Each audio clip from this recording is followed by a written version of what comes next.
Moi, ce que je me propose, eh bien, c'est de faire une synthèse de là où j'en suis, mais au-delà de moi, j'appartiens, je l'ai dit hier rapidement, à une nouvelle organisation assez jeune, elle a 3 ans, qui s'appelle le Front Uni des immigrations et des quartiers populaires. Ce nom barbare est un nom volontairement barbare. C'est parce on voulait que chaque mot soit présent. Et c'est le résultat du bilan aussi que l'on fait de l'état des organisations dans les quartiers populaires ces 30 dernières années. On a eu des organisations qui, en réaction en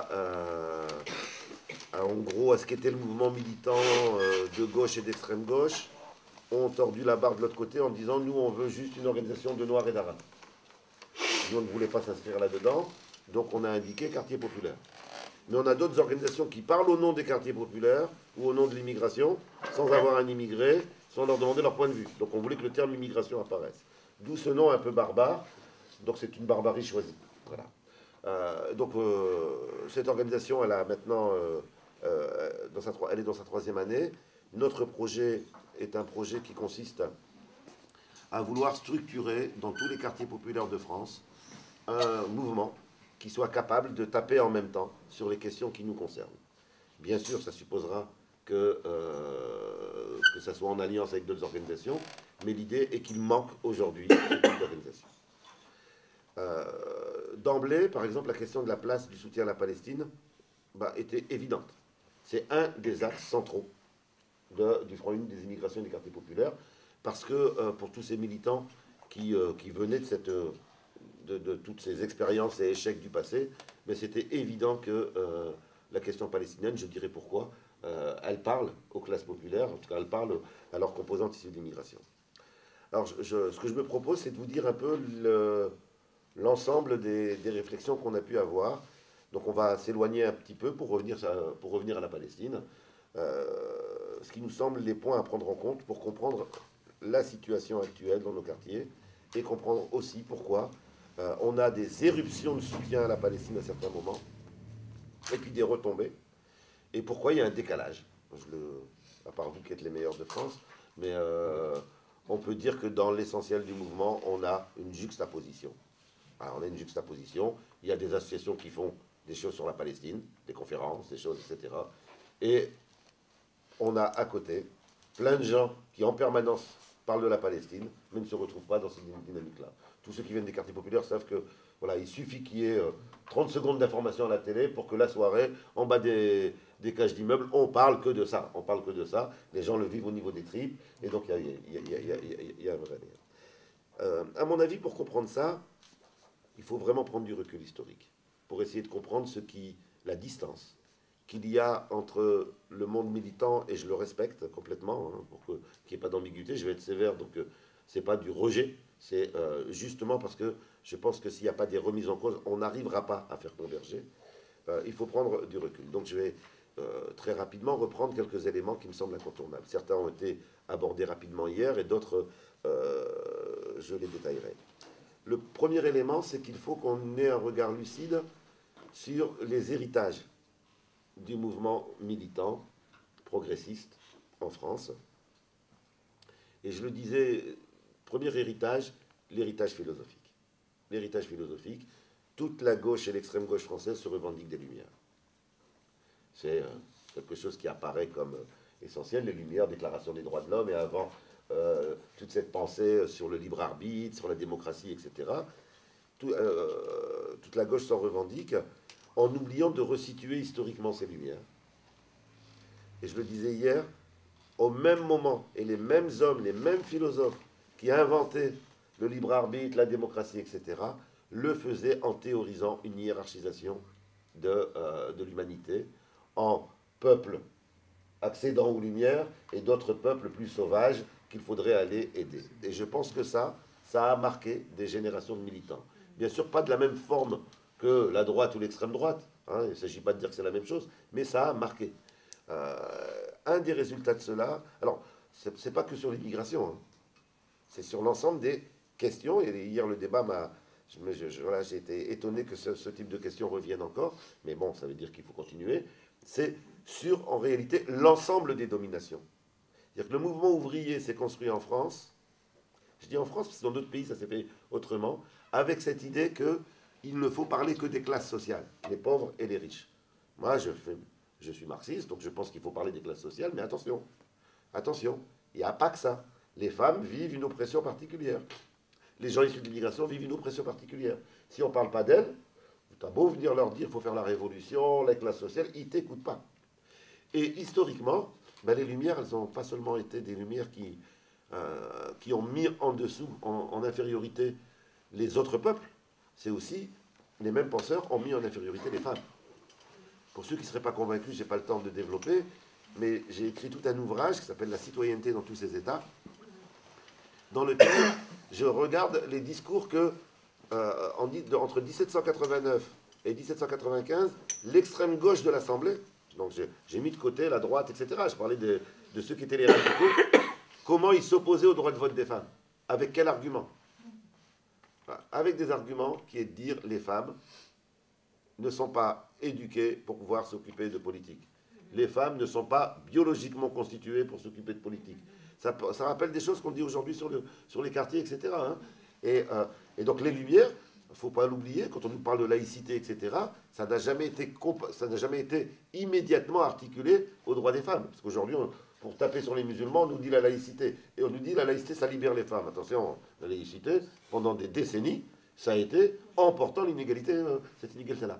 Et donc il y a cet héritage qu'on peut être progressiste, de gauche, révolutionnaire, anti-impérialiste, sans partir des premiers concernés, sans prendre en compte ce que vivent les femmes, sans prendre en compte ce que vivent les immigrés, sans prendre en compte ce que vivent les jeunes des quartiers populaires. Et donc, on hérite de cela. Et puis, je vous rappelle, hein, quand les Lumières ont été inventées, ça n'a pas enlevé l'esclavage. C'est-à-dire que les mêmes penseurs pouvaient dire, on vient d'inventer une pensée extraordinaire, le centre du monde, mais en même temps, les esclaves ne sont pas mûrs pour être libres. Quelqu'un comme Condorcet, je crois, si je ne me trompe pas, quelqu'un comme Condorcet disait, donc qui était un des meilleurs hein, à l'époque, Condorcet disait, mais il faut absolument abolir l'esclavage, mais les Noirs ne sont pas prêts à la liberté tout de suite. Et il propose un moratoire de 70 ans, je crois.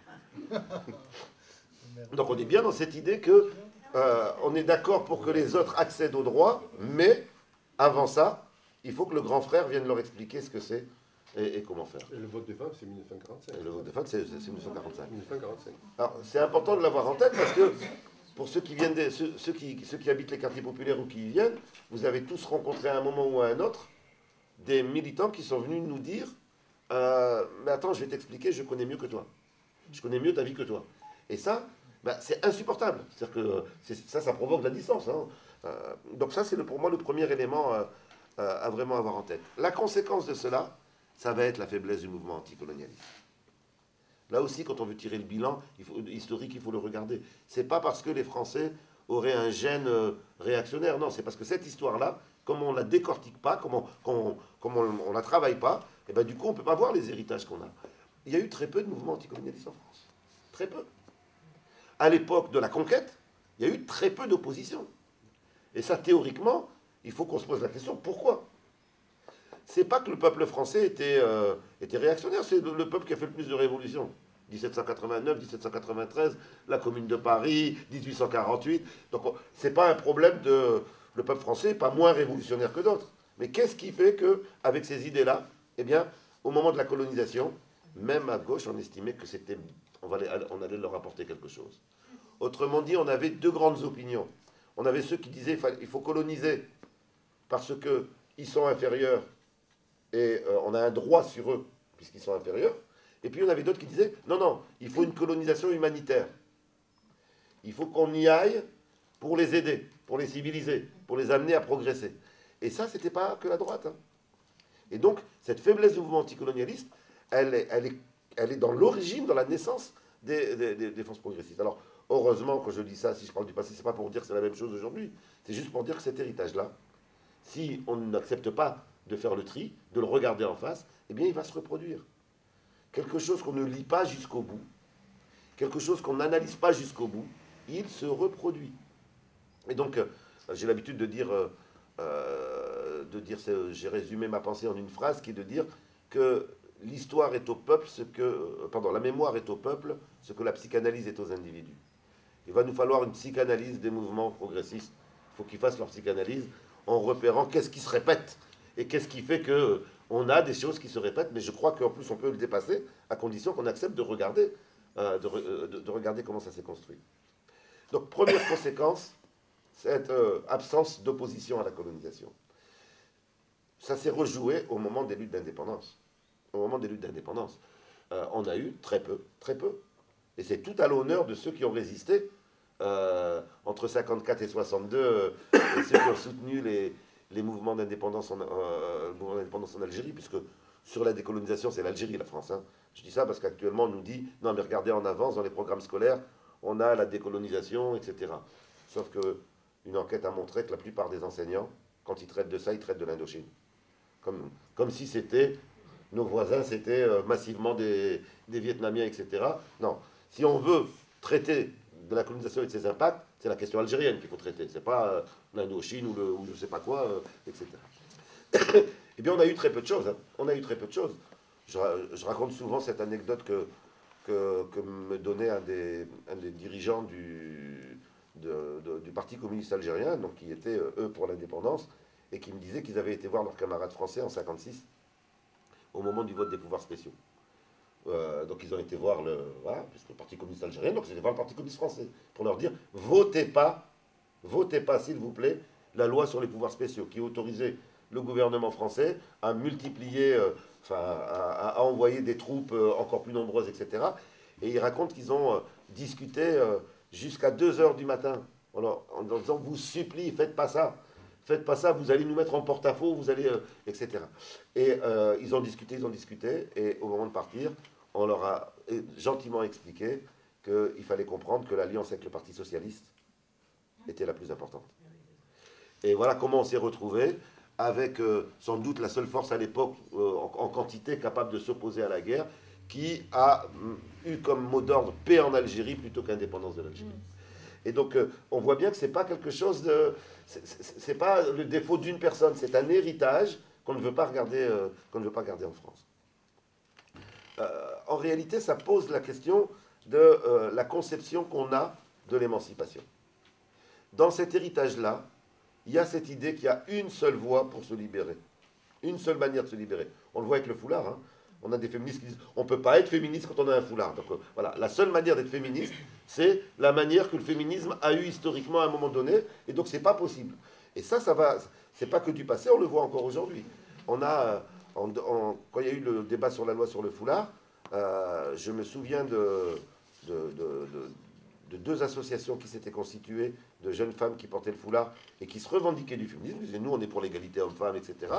Et elles avaient été demandées pour pouvoir participer et être co-organisateurs de la grande manif sur le 8 mars à Paris.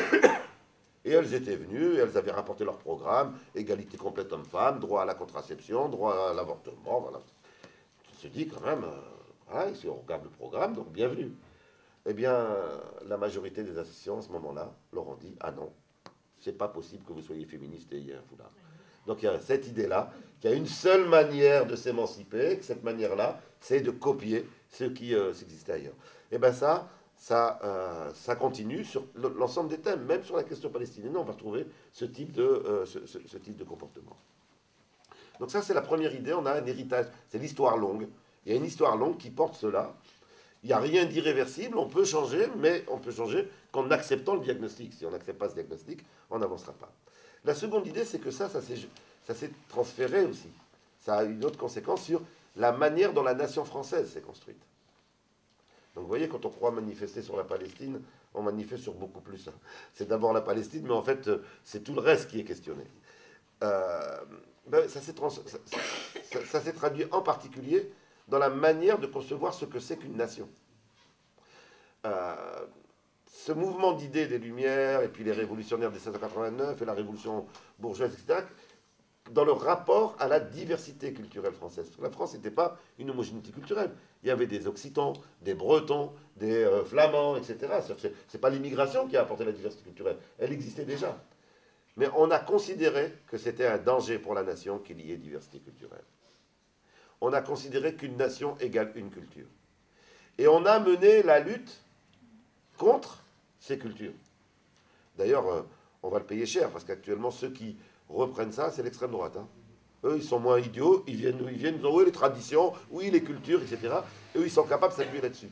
Moi, j'ai toujours dit, toutes les aspirations, toutes les différences, si les progressistes ne les reconnaissent pas et les défendent pas, d'autres vont le faire.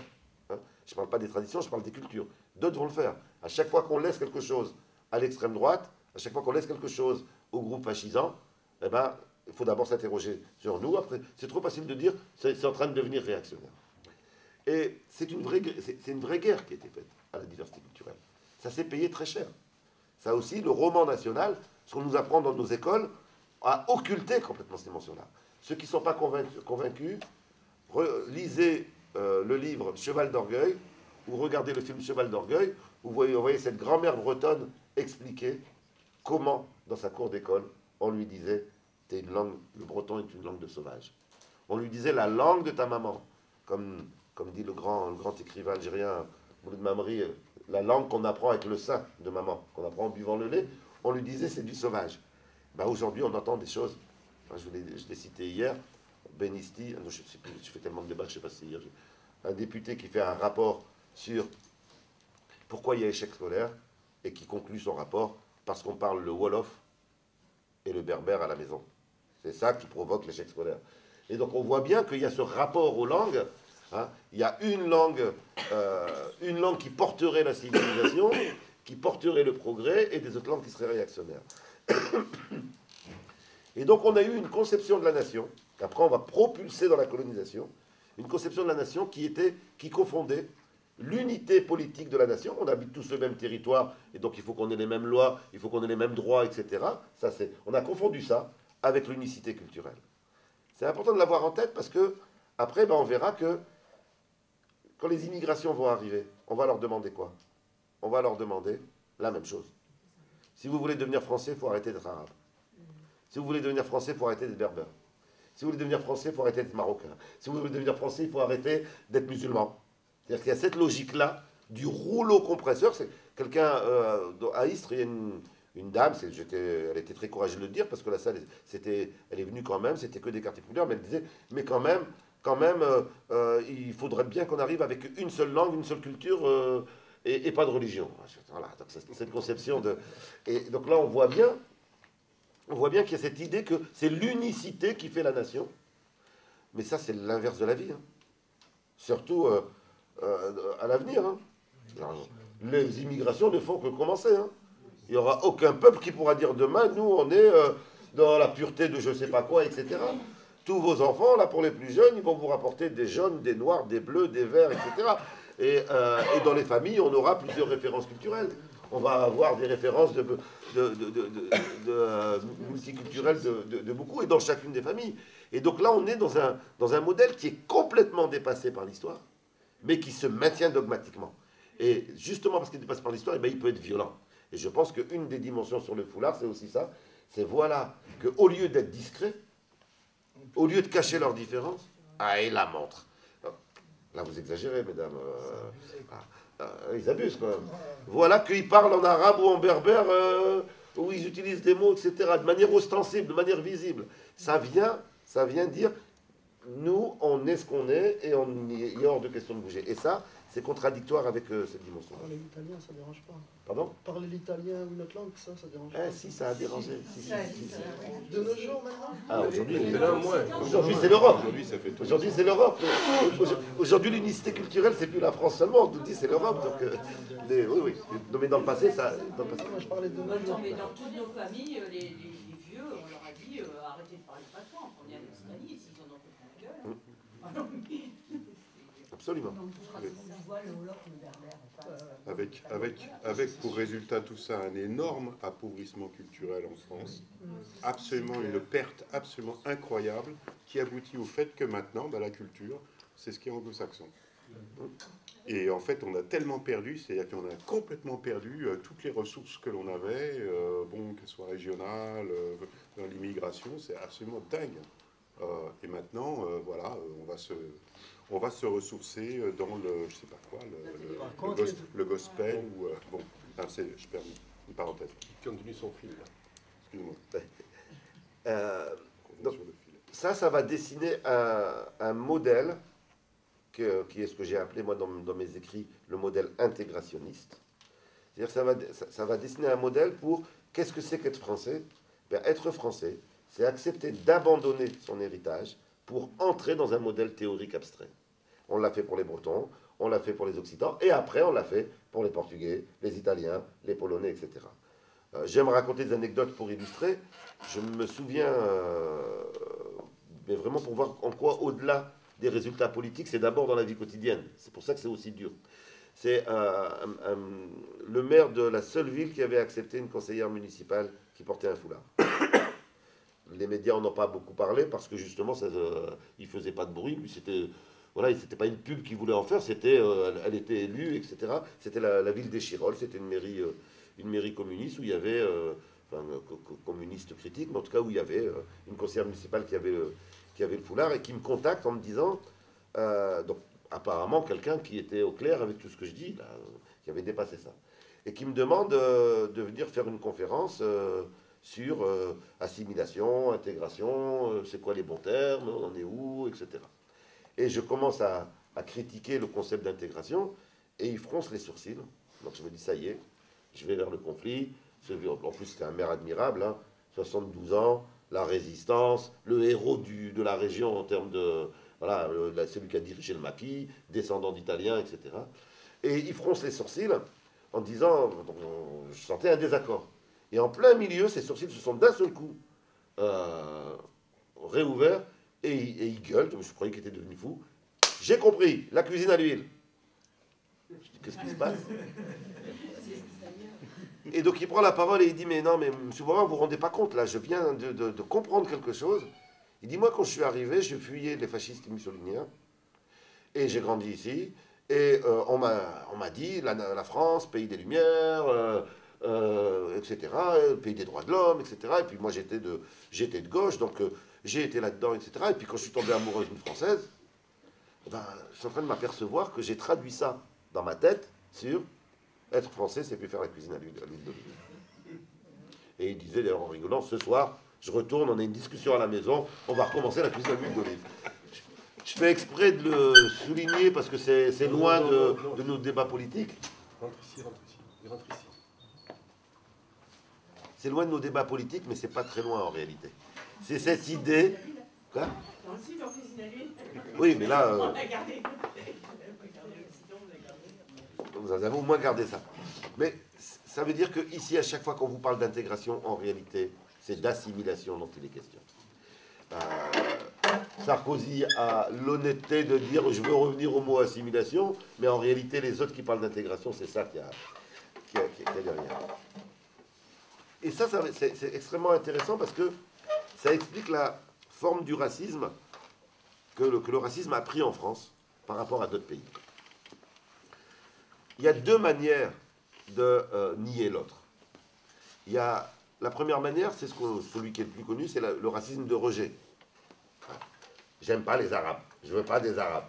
Les Arabes doivent accepter leur place ou partir. Ça, c'est une des formes. Il y a une autre forme de racisme, hein, une autre forme de négation. Hein. C'est le racisme d'inclusion. C'est pas j'aime pas les Arabes, c'est j'accepte les Arabes à condition qu'ils cessent d'être Arabes. Et ça, c'est une des formes qui a été la plus fréquente en France. Et on a fait des violences énormes aux immigrations du passé, portugaises, espagnoles, italiennes, par cette injonction, si vous voulez dire quelque chose, si vous voulez exister, eh bien, il faut cesser le lien avec votre histoire, avec vos héritages, etc. Alors, je le dis parce que ça va dessiner un modèle.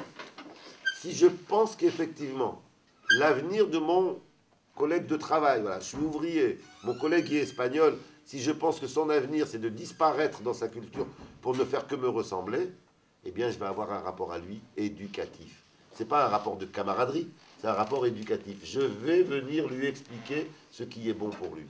exactement ce que certains ont dit hier dans le débat, ce qu'on disait là juste avant, on discutait sur les militants qui venaient dans les quartiers populaires, et vous disiez hein, que bah, très souvent ils viennent nous dire comment faire. Et ben ça, c'est pas un défaut personnel.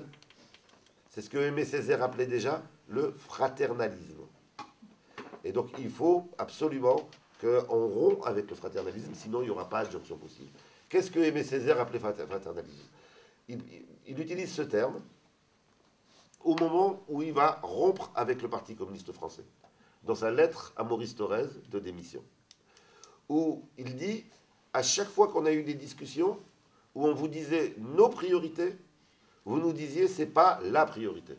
Par exemple, il disait, nous, en tant que colonisés, on vous disait, non, non, la priorité, c'est de ne pas voter les crédits spéciaux pour l'Algérie. Parce qu'on savait ce que ça allait produire. Et on vous le disait. Et vous nous disiez, on n'est pas en désaccord, mais on va t'expliquer, camarade, c'est pas ça la priorité, il y a autre chose de prioritaire. Exactement des choses qu'on a pu entendre hier, hein, quand certains, et des gens bien, des gens avec qui je mènerai sans doute à l'avenir des luttes, etc., disaient, il faut d'abord parler des classes sociales. Mais ça, si vous commencez à venir en disant, il faut d'abord parler des classes sociales, alors que dans tel quartier, il y a 50% de chômage, et que c'est la Palestine qui les préoccupe, ben, ils ne vous écoutent pas. Hein. Et donc ce fraternalisme-là, c'est cette relation, non pas de rejet, c'est une relation où on sent qu'il y a de la chaleur. Dans le mot fraternalisme, il y a de la chaleur. Donc on n'est pas avec quelqu'un qu'on n'aime pas. Il y a de la chaleur. Mais il y a quand même une hiérarchie. Il y a cette idée d'une hiérarchie entre des gens qui savent et qui viennent apprendre à des gens qui ne savent pas. Le problème, j'y viendrai après, c'est que les nouvelles générations issues de l'immigration, c'est pas comme leurs parents, parce qu'ils ont grandi ici. Et que ça, c'est devenu insupportable. Alors que les parents, pour plein de raisons, ont dit, bah, on va accepter, on va progresser là-dedans, etc. Pour les enfants, c'est devenu insupportable. Et ça crée quelque chose, c'est pour ça que c'est le titre de mon ouvrage sur le foulard, ça va créer quelque chose de particulier que j'ai appelé un racisme respectable. Je suis dans la négation de l'autre, mais pour de grandes valeurs. C'est pour émanciper les femmes que je dis que les femmes voilées doivent enlever leur foulard. C'est pas à elles de décider, c'est moi qui sais mieux. C'est moi qui sais ce que c'est que leur émancipation. C'est un racisme en réalité respectable parce qu'il se couvre de grandes valeurs pour justifier une pratique qui est la négation de l'autre.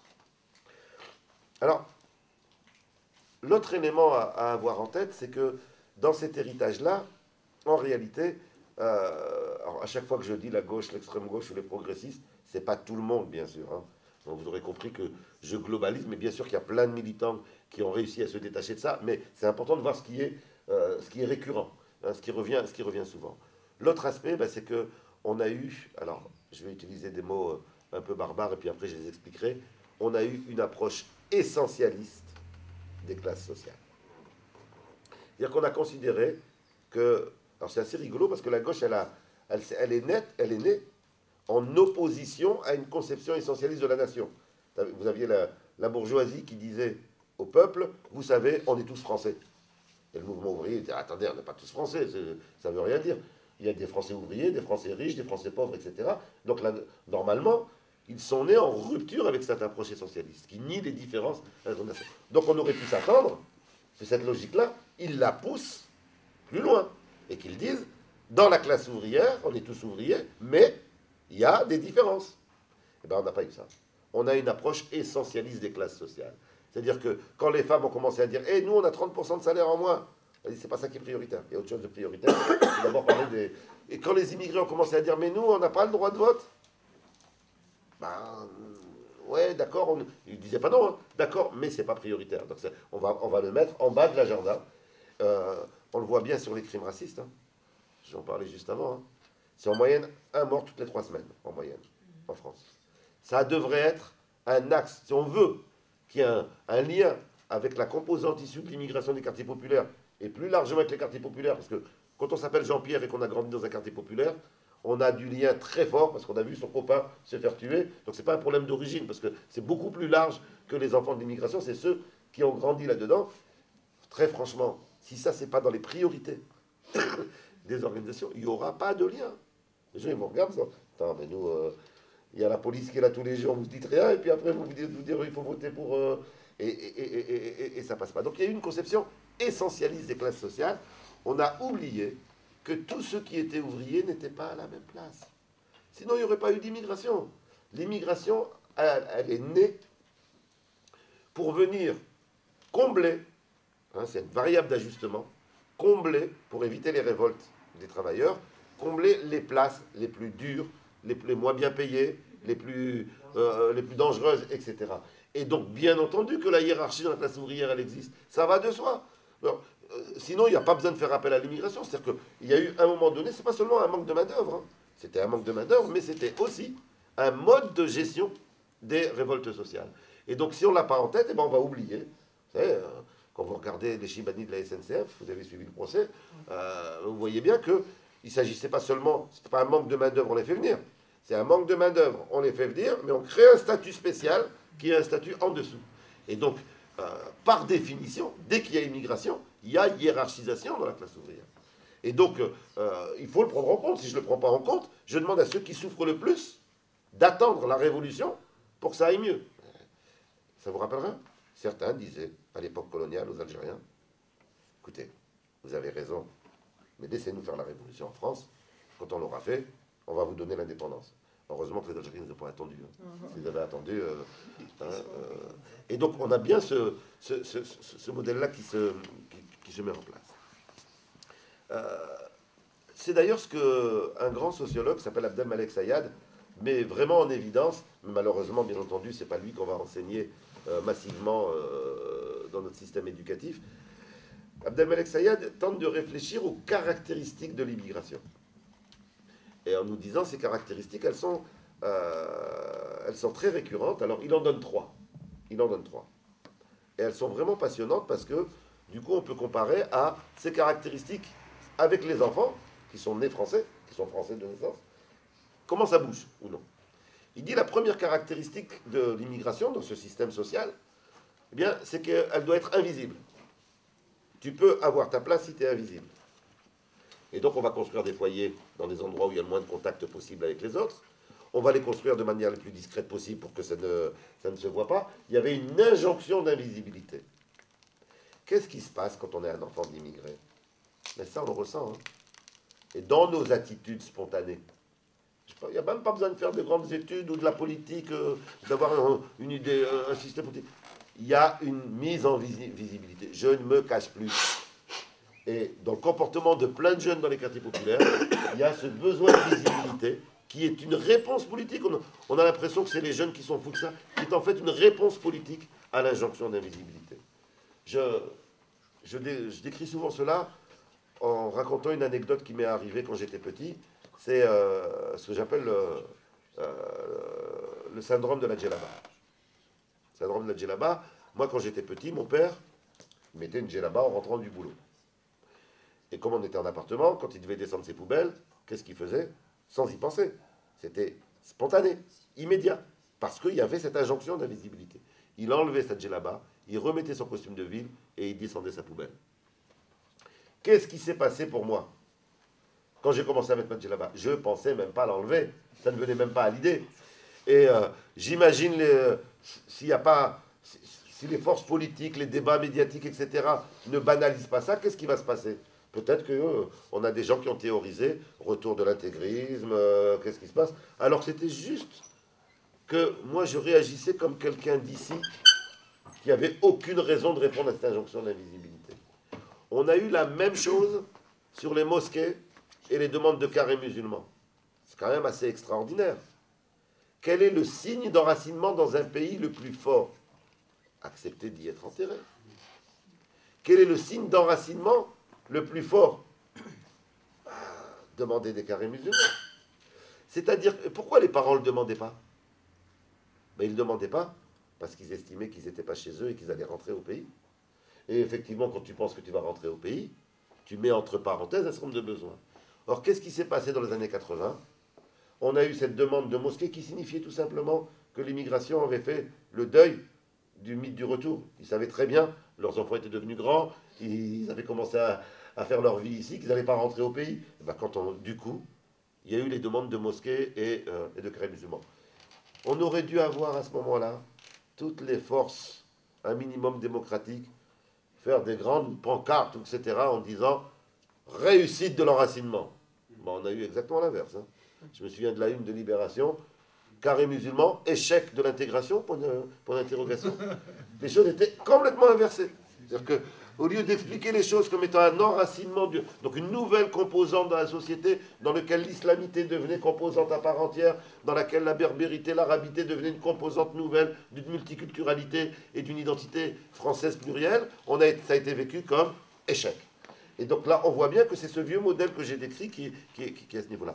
Autrement dit, cette invisibilité, eh bien, elle est supportable pour quelqu'un qui pense qu'il va rentrer, elle devient insupportable pour quelqu'un qui est chez lui et qui n'a aucune raison de cacher sa foi, aucune raison de cacher une de ses langues, puisqu'il parle le français, mais une de ses langues ou de ses pratiques, etc. La seconde, et je pense que sur la question du foulard, il y a quelque chose de ce type-là, hein, qui est même pas à quoi tu crois ou tu crois pas, c'est enlève-moi ce foulard. Hein, garde-le. D'ailleurs, on nous le dit, on entend souvent dans les débats, hein, oui, mais la laïcité, c'est la séparation de la sphère privée et porte le foulard chez toi et pas dehors. On entend fréquemment ce type de choses. Et ben, c'est la question de la visibilité qui est posée. On en a même, mais là, on est dans un cercle vicieux. Hein. Si on ne sort pas de ça, moi, je vous garantis qu'on va vers une droitisation qu'on n'arrivera plus à contrôler.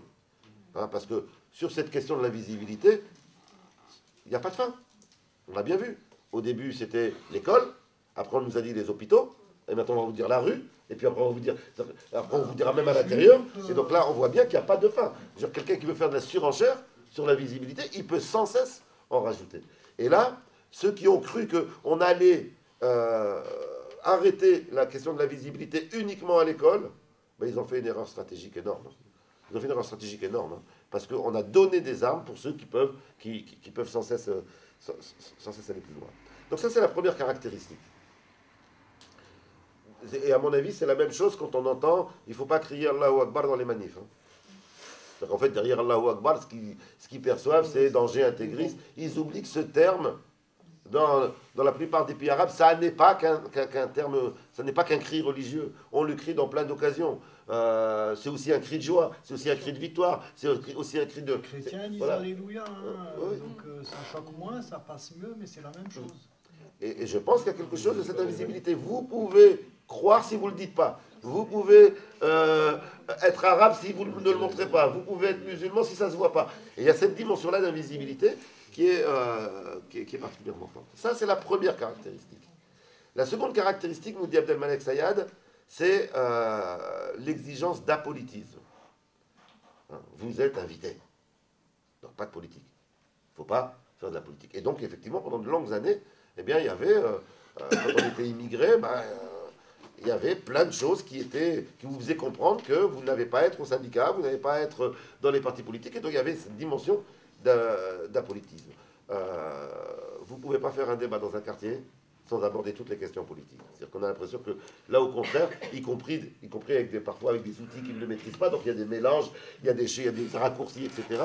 Mais quelqu'un qui est en lien avec les quartiers politiques, enfin avec les quartiers populaires, savent que les préoccupations des jeunes, c'est surpolitisé. Parce qu'il y a vraiment un besoin de compréhension. Maintenant, hein, il ne suffit pas que ça soit surpolitisé pour que les choses soient cohérentes, etc. Parce que, bien entendu, ça peut partir dans plein de directions. Et donc, c'est là aussi une transformation par rapport aux parents, qui eux aussi se sont battus, hein, mais globalement, on leur demandait de... vous vous rappelez la grève de chez Renault? C'est là qu'a commencé l'islamophobie. Hein. C'est là qu'a commencé. Hein.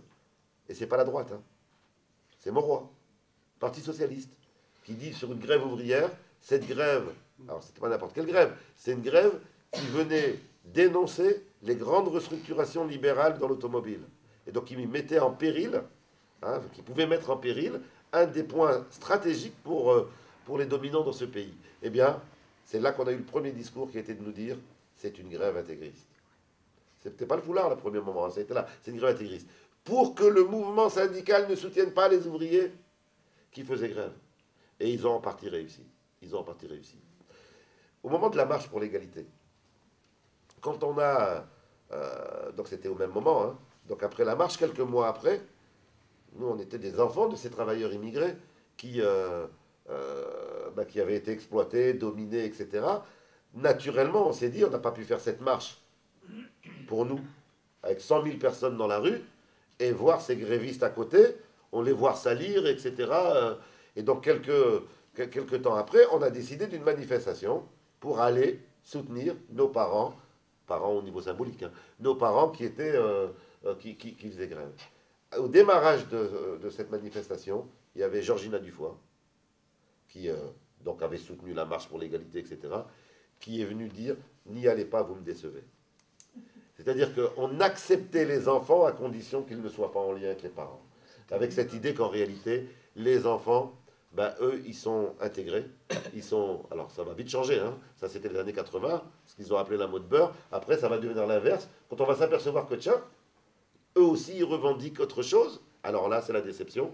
Il y a eu un espoir que ces enfants allaient être complètement assimilés, blanchis, etc. Et c'est pour cela, d'ailleurs, tout s'est inversé. Hein. Dans les années 80, le discours, c'était « les parents sont des ringards, les enfants, c'est des beurs. Hein, eux, ils sont civilisés. » Maintenant, on a quoi? Les parents, ils étaient bien, les jeunes, ils ne sont pas bien. Dans les années 80, on avait les jeunes filles, c'est l'avant-garde de l'émancipation. Et aujourd'hui, on a... Hein, ni plus ni soumis. Oui, mais par rapport au quartier, donc ça, c'est les années 80. Et maintenant, on dit quoi? Danger avec le foulard. C'est-à-dire que les choses sont complètement inversées. Pourquoi? Parce que les nouvelles générations ne sont pas entrées dans le modèle d'invisibilité qu'on voulait leur donner et d'apolitisme qu'on voulait leur donner. Et ça, c'est pas une organisation qui a fait ça. C'est la vie, c'est le réflexe. Pourquoi ça s'est joué plus avec les Maghrébins et les personnes d'Afrique subsaharienne qu'avant, avec les Polonais, les Espagnols, les Portugais, etc. C'est pas que les immigrations précédentes étaient des immigrations qui se sont laissées faire. C'est qu'il y a une donne nouvelle qui était la colonisation. C'est-à-dire que ces nouvelles immigrations sont des immigrations qui viennent d'anciens pays colonisés et que leur demander, il y a de l'héritage, je l'ai dit hier, leur demander d'oublier leur culture, leur religion, etc., ça a un impact de violence extrêmement rapidement. Et on n'est pas à 300 ans, c'est à quelques dizaines d'années des indépendances. Et puis, troisième caractéristique, nous dit Abdelmalek Sayad, et elle est significative, c'est l'exigence de politesse. On demandait aux immigrés de dire merci. Il fallait qu'ils soient polis. Je pense que beaucoup d'élus, beaucoup de militants dans les quartiers sont choqués quand il y a certaines réactions ou certains mots qui sont prononcés par les jeunes des quartiers. Je pense que là aussi, l'insolence est une manière de sortir de cette exigence de politesse. Quand j'ai envie de rigoler, j'ai dit souvent, bientôt, et pas, je ne parle pas de la télé, je ne parle pas de groupes racistes, je parle de ceux qui sont les plus proches de nous, les progressistes, la gauche, l'extrême gauche. Bientôt, pour pouvoir parler, quand on a une tête d'arabe ou noir, et à plus forte raison si on a un foulard, ça va être de commencer, il faut prendre une demi-heure de précaution. Une demi-heure de précaution. Il faut commencer par dire, je ne suis pas antisémite, je ne suis pas homophobe, je ne suis pas ça, je ne suis pas ça, je ne suis pas ça, pour pouvoir dire quelque chose. Parce que si vous ne dites pas ça, suspicion, qu'est-ce qui se passe, etc. Eh bien ça, c'est l'injonction de politesse qu'on essaye d'imposer. Mais c'est quoi la réaction aujourd'hui des nouvelles générations quartier populaire? C'est va te faire foutre. Va te faire foutre.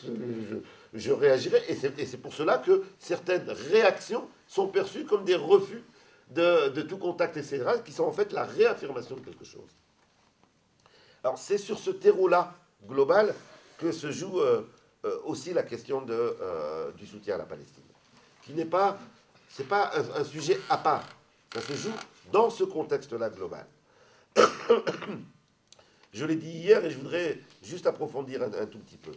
Il n'y a pas besoin d'aller chercher des arguments culturels ou des arguments religieux ou des arguments d'importation, comment ils disent, du conflit israélo-palestinien pour comprendre le soutien spontané d'une grande partie, c'est pas tout le monde, d'une grande partie des jeunes issus de la colonisation, parce que je pense que c'est le bon terme. Je pense que plus que issus de l'immigration, c'est issu de la colonisation, parce que ça montre cette spécificité-là, pour comprendre pourquoi il y a quelque chose qui pousse vers la Palestine. Je répète les arguments que je disais hier et je voudrais les compléter. Tout le monde n'était pas là hier, donc. Ah d'accord. Premier... Ah d'accord, je pensais... Non, pas tout le monde. Premier élément, c'est un élément d'héritage. un élément d'héritage. Contrairement à ce qu'on nous dit fréquemment, il y a des choses qui ont été transmises entre la génération des parents et la génération des enfants sur la question de la colonisation. Bien sûr, ça ne s'est pas transmis entièrement. Ce n'est pas papa et maman qui ont dit « asseyez-vous, je vais vous raconter ce qu'on a vécu en 55, en 56 ». Non, ça ne s'est pas passé comme ça. Il n'y a pas eu « je vais vous faire un cours sur c'est quoi la colonisation ». Il n'y a pas eu ça. Mais il n'y a pas une famille. Il n'y a pas une famille, si je prends le cas de l'Algérie, il n'y a pas une famille qui n'a pas été touchée par cette guerre. Hein, je vous rappelle, la colonisation pour l'Algérie, mais après ça a touché le Maroc aussi par impact. Mais si je prends que le cas de l'Algérie, c'est 1/3 de la population morte au moment de la conquête. Sur 9 millions, 3 millions. Enfin, non, sur 3 millions, 1 million. Donc on a 1/3 de la population qui est tuée. On a ensuite, si on prend toute la durée de la guerre, parce que c'est pas... Enfin, toute la durée de la colonisation, des massacres à répétition. Et on a 8 ans de concentration d'une guerre totale. Ça veut dire qu'il n'y a pas une famille qui n'est pas un oncle, un père, un frère, dans lequel il y a de la mort dans les familles. Dans toutes les familles, il y a de la mort. Et je crois qu'on a l'illusion que ça pourrait disparaître. Ça se transmet. Bien sûr, comme les parents, moi j'ai interrogé les parents sur pourquoi vous n'avez pas mis des mots là-dessus. Ben, ils disent parce qu'on ne voulait pas embêter nos enfants avec ça. Moi, un vieux me disait, mais je veux qu'il soit français, si je lui dis ça, il va avoir la haine de la France. Donc c'est par amour pour leurs enfants que... mais c'est pas parce que ça ne s'est pas dit tel quel que ça ne s'est pas entendu. C'est quand j'ai 4-5 ans, la discussion que j'entends entre des grands, et où ils parlent du bombardement, tu te souviens, etc. C'est au moment de l'enterrement de quelqu'un, les souvenirs qu'on a. Et on ne parle pas à l'enfant, mais les enfants sont là dans la famille. C'est les souvenirs qu'on a, c'est les photos de famille. Donc il y a des choses qui passent, y compris de manière inconsciente. Et quand vous voyez les images de Palestine, eh ben, il y a des choses. On a l'impression que c'est des photocopies. Regardez des images de la guerre d'Algérie et regardez à Checkpoint actuellement en Palestine et je peux vous montrer des photos. Vous avez l'impression qu'on les prend maintenant. Si ce n'est l'habillement qui est un peu différent, mais y compris au niveau géographique, il y a plein de choses. Au niveau, il y a plein de choses qui rappellent et qui font cette dimension-là. Et donc, il y a une espèce de proximité qui rend sensible plus rapidement que d'autres à la question palestinienne. Pour d'autres, il va falloir la médiation de l'analyse politique, la médiation de la conscience politique, ramener à la question de la justice, de l'injustice. Là, c'est spontanément, il y a quelque chose qui se joue. Ça ne veut pas dire que tous les jeunes deviennent militants, mais il y a, en termes d'émotion, quelque chose qui est... et pour moi, c'est un point d'appui. Plutôt que de dire c'est mauvais, il faut le prendre comme point d'appui. Ça, c'est le premier facteur. Le second facteur, c'est la question de la discrimination.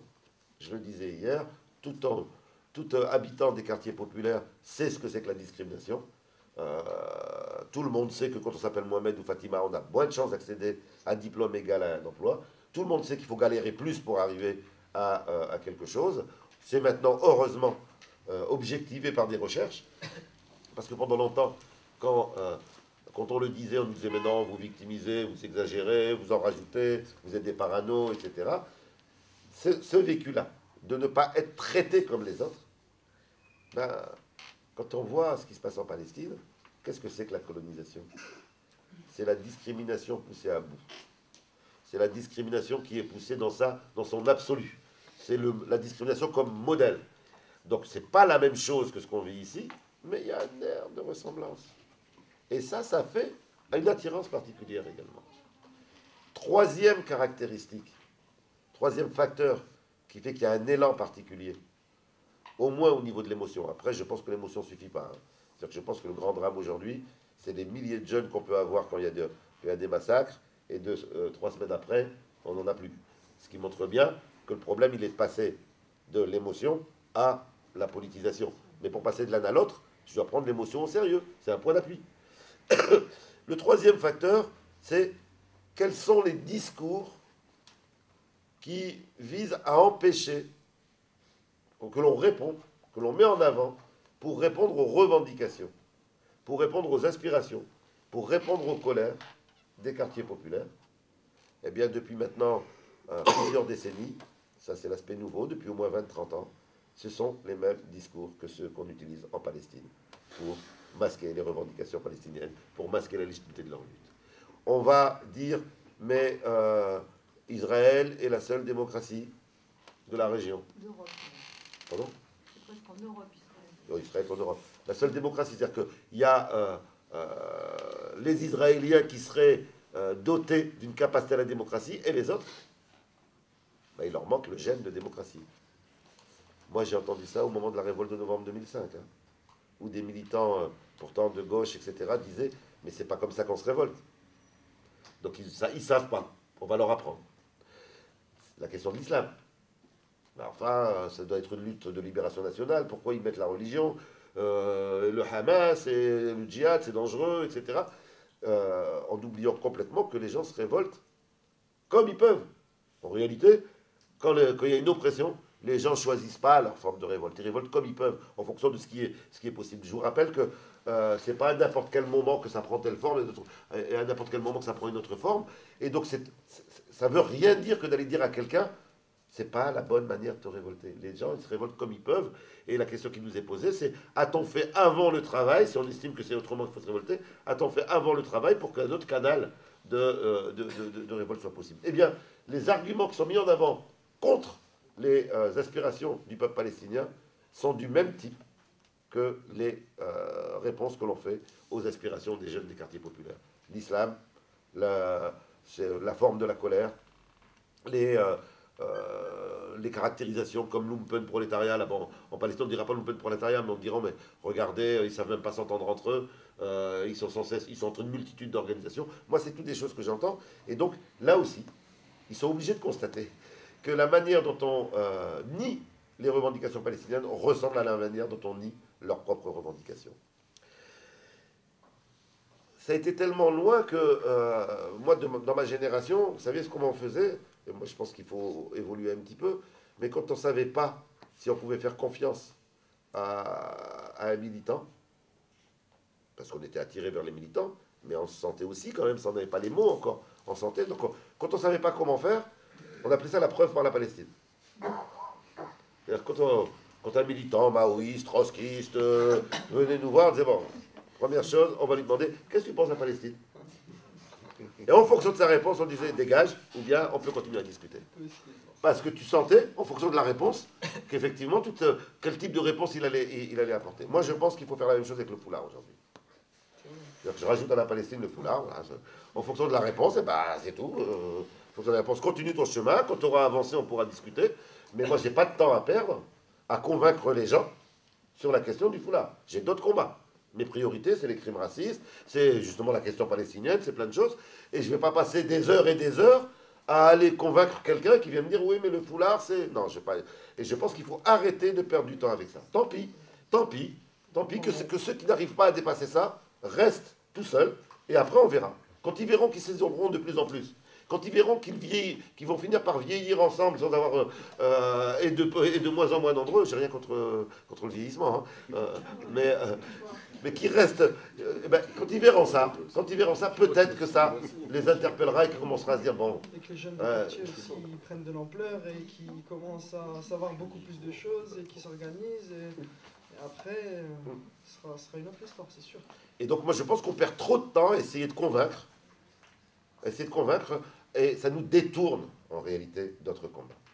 Tout le temps qu'on passe à convaincre des gens sur tu sais mon foulard, je vais t'expliquer, je suis pas soumise, etc. Tout ce temps-là, on ne passe pas à faire autre chose. Et malheureusement, on a connu trop de débats où moi je suis toujours embêté quand dans un débat il y a cette question-là, parce que par exemple hier j'étais embêté. Hein. On a perdu un quart d'heure. Pour moi, c'est perdre un quart d'heure. C'est perdre un quart d'heure. J'aurais préféré que le quart d'heure, on le consacre à comment on soutient la Palestine, comment on s'oppose à la guerre, etc.